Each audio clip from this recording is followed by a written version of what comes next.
કેમ છો વિદ્યાર્થી મિત્રો? આજે આપણે સ્વાધ્યાય 12.1 ની અંદર પુષ્ઠ પર ઘનફળની અંદર આપણે દાખલા નંબર 1 ગણીશું. તો મિત્રો આની રકમ છે આપણી જોડે કે બે ઘન પૈકી પ્રત્યેકનું ઘનફળ 64 સેમી ઘન હોય તેવા બે ઘનને જોડવાથી બનતા લંબઘનનું પુષ્ઠ પર શોધો. હવે મિત્રો હું તમને એકદમ દાખલો ઈઝી કઈ રીતે પડે એ હું તમને સમજાવું અહીંયા, તો ધ્યાન રાખજો. આપણી જોડે અહીંયા મારી જોડે એક આર્યો સમઘન છે. હવે અહીંયા એવું કીધું કે આ એક સમઘન છે, સમજો કે પણ આપણે અહીંયા રકમમાં બે સમઘનને જોડવાના છે. તો મિત્રો તમે ખાલી થોડુંક મગજ દોડાઈશું આપણે અહીંયા કે એક સમઘન છે તો એની લંબાઈ, એની પહોળાઈ અને આ એની ઊંચાઈ બધું સરખું થશે, બરાબર? પણ મિત્રો જો દાખલા તરીકે હું આને જોડી દઈશ તો એનો મતલબ શું થશે? અહીંયા આ બંનેને મેં જોડ્યા તો કોણ વધશે? ખાલી સાચી વાત, એકદમ સાચી વાત. કોણ વધ્યું? તો લંબાઈ, બરોબર છે. તો એનો મતલબ શું થયો મિત્રો? કે લંબાઈ ડબલ થઈ પણ પહોળાઈ ને ઊંચાઈ એના એ જ રહ્યા. તો મિત્રો હવે અહીંયા આપણે જોઈશું પહેલા તો અહીંયા લખીશું, આપણે સ્ટાર્ટ કરીશું આપણે દાખલાની શરૂઆત. તો સમઘનનું ઘનફળ બરાબર શું થશે મિત્રો? તમને બધાને ખબર જ છે, એનો ઘન. હવે મિત્રો અહીંયા તમે જુઓ, તમને સમઘનનું ઘનફળ પહેલેથી આપી દીધું છે. તો સમઘનનું ઘનફળ કેટલું છે? 64 બરાબર એનો ઘન. હવે 64 તમે કહેશો સર આ 64 તો ઘન કોનું છે? 4 નો ઘન છે. તો શું થશે અહીંયા? 4 નો ઘન બરાબર એનો ઘન. તો બંનેમાંથી આ કટ થઈ જાય. તો મિત્રો એ બરાબર શું જવાબ આવ્યો આપણો? 4. તો હવે અહીંયા શું થશે? દેખો એ બરાબર 4 આવ્યો તો એનો મતલબ શું થયો? તો મેં તમને કીધું કે એક સમઘન હોય તો લંબાઈ, પહોળાઈ અને ઊંચાઈ એની કેટલી થઈ? ચારે બાજુની 4 4 4. હજી હું તમને સહેલી રીત માટે અહીંયા આપણે નાની આકૃતિ દોરી દઈશું તો તમને થોડીક વધારે સમજણ પડશે. મિત્રો આકૃતિ પણ એકદમ ઈઝી છે. આકૃતિ માટે જેટલું તમે અહીંયા દોરો એટલું થોડું બહાર રાખવાનું બંને બાજુથી અને અહીંયા આપણે જોડી દઈશું. તો શું થશે? હવે આ થઈ ગયું, આ એક આપણો સમઘન થઈ ગયું. હવે મિત્રો હું બે સમઘન કરવા હોય તો બસ થઈ ગયા મિત્રો, 1 અને 2. આ આપણે સિમ્પલ પડશે. તો હવે આપણે કરીશું બે સમઘન જોડવાથી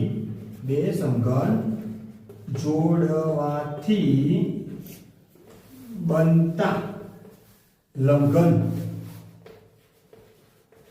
નું પૃષ્ઠફળ શોધવાનું છે આપણે. તો પૃષ્ઠફળ બરાબર.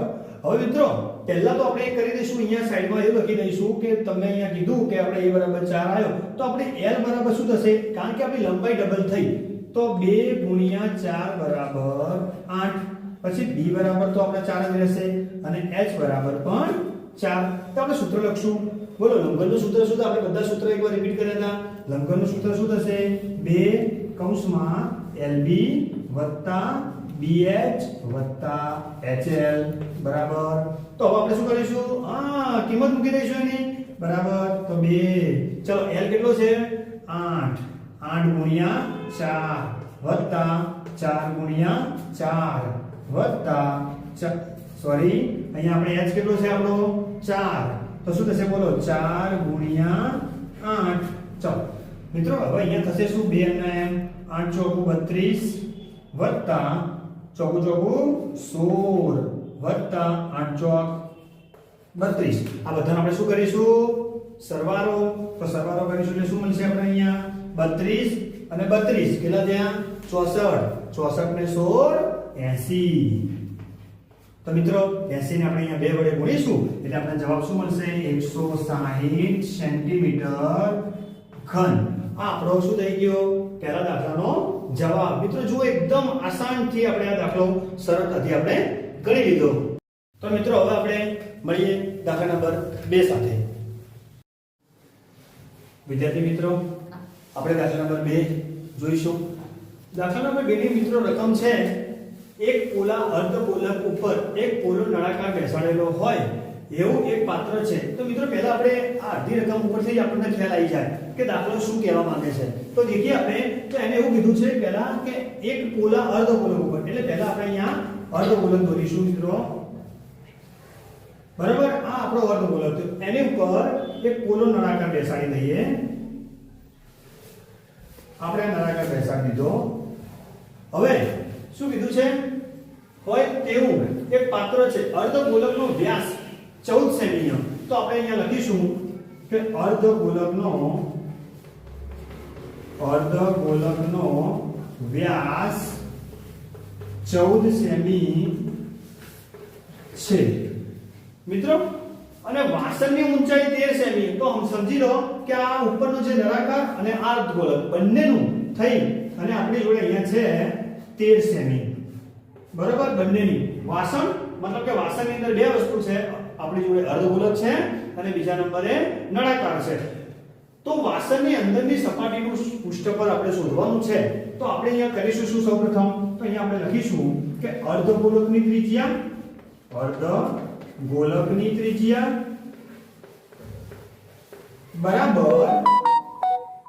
બરાબર અહીંયા આપણે થશે નળાકારની ત્રિજ્યા.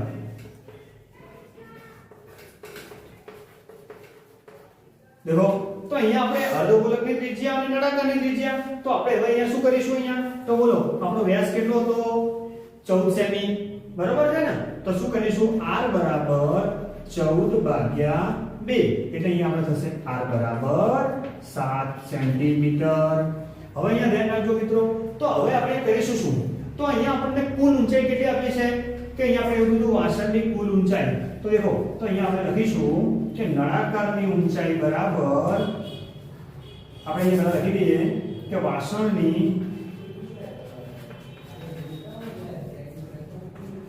કુલ ઊંચાઈ 13 સેમી છે. તો મિત્રો અહીંયા આપણે શું કરીશું? તો નળાકારની ઊંચાઈ બરાબર વાસણની કુલ ઊંચાઈ માઈનસ આપણે શું થશે? આપણું ટોટલ ઊંચાઈ 13 છે.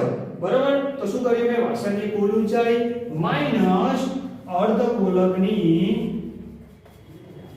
ત્રિજ્યા. તો મિત્રો અહીંયા શું થશે? તો વાસણની કુલ ઊંચાઈ કેટલી છે? 13 સેમી માઈનસ આપણી પાસે કેટલું છે એની ત્રિજ્યા? 7 સેમી. તો બંને 13 માંથી 7 જાય તો કેટલા વધશે મિત્રો? બરાબર 6 વધે. હવે મિત્રો આના પરથી તમને સમજણ પડી ગઈ કે આપણે શોધવાનું શું છે? વાસણની અંદરની સપાટીનું પૃષ્ઠફળ. તો એના માટે કયા બે સૂત્ર આવશે? બરાબર, તો આપણે શું કરીશું? અહીંયા આપણે એનો ભાગ પાડીશું. એટલે આપણે તો દેખો અહીંયા શું થશે? તો વાસણની અંદરની સપાટીનું પૃષ્ઠફળ બરાબર નળાકાર ની વક્ર સપાટીનું ક્ષેત્રફળ વત્તા અર્ધગોલકની વક્ર સપાટીનું ક્ષેત્રફળ. હવે શું થશે મિત્રો? અહીંયા તો નળાકારની વક્ર સપાટીનું ક્ષેત્રફળ થશે 2πrh વત્તા πr સ્ક્વેર. 2πr સ્ક્વેર શું થશે મિત્રો? અહીંયા 2πrh વત્તા 2πr સ્ક્વેર. ચલો હવે મિત્રો આપણે અહીંયા દરેકની કિંમત જો અહીંયા આપણે આપેલી છે તો આપણે કિંમત મૂકી દઈશું. તો અહીંયા 2 પાઈ ની કિંમત જો અહીંયા મિત્રો કોમન કરવા તો કોમન પણ નીકળી જાય. આપણે કોમન નથી કરવા, કિંમત જ મૂકીએ. થોડો દાખલો આપણો થોડો લંબાશે પણ આપણે અહીંયા કિંમત મૂકી દઈએ 22/7. મિત્રો અહીંયા r કેટલો છે? 7 સેમી. તો ગુણ્યા 7 ગુણ્યા આપણે h કેટલો શોધ્યો તમે?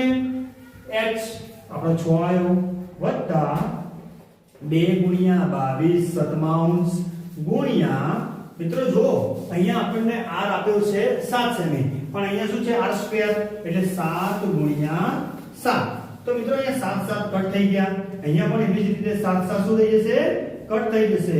તો અહીંયા વધશે શું? 2 ગુણ્યા 22 ગુણ્યા 6 વત્તા અહીંયા 22 × 44 ગુણ્યા 7. તો મિત્રો આ બંનેને આપણે ગુણાકાર કરીશું. તો 44 ગુણ્યા 6 કરીશું અને 44 ગુણ્યા 7 કરીશું. તો આપણે અહીંયા રકમ માટે કરી દઈએ કે 44 ગુણ્યા 6 શું થશે મિત્રો? 6 × 24 6 × 24 24 ને 2 26 એટલે અહીંયા આપણે આનો આન્સર મળશે 264. એવી જ રીતે મિત્રો અહીંયા આપણે શું કરીશું? 44 ગુણ્યા 7 કરીશું તો 7 ચોક 28, 7 ચોક 28, 28 ના 2 30, તો વત્તા 308. તો મિત્રો આ બંનેનો આપણે શું કરીશું? સરવાળો કરીશું એટલે આપણને શું મળશે? આપણો જવાબ મળી જશે.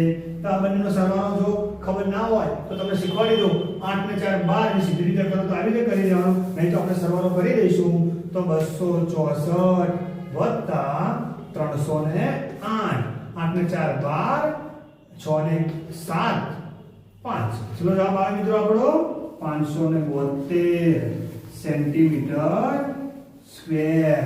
મિત્રો આ આપણો જવાબ થઈ ગયો. તો મિત્રો એકદમ આસાન ટ્રીકથી આપણે આ દાખલો કરી લીધો. હવે આપણે બીજા વિડીયોની અંદર નવા દાખલા સાથે આપણે ફરીથી મળીશું. Thank you.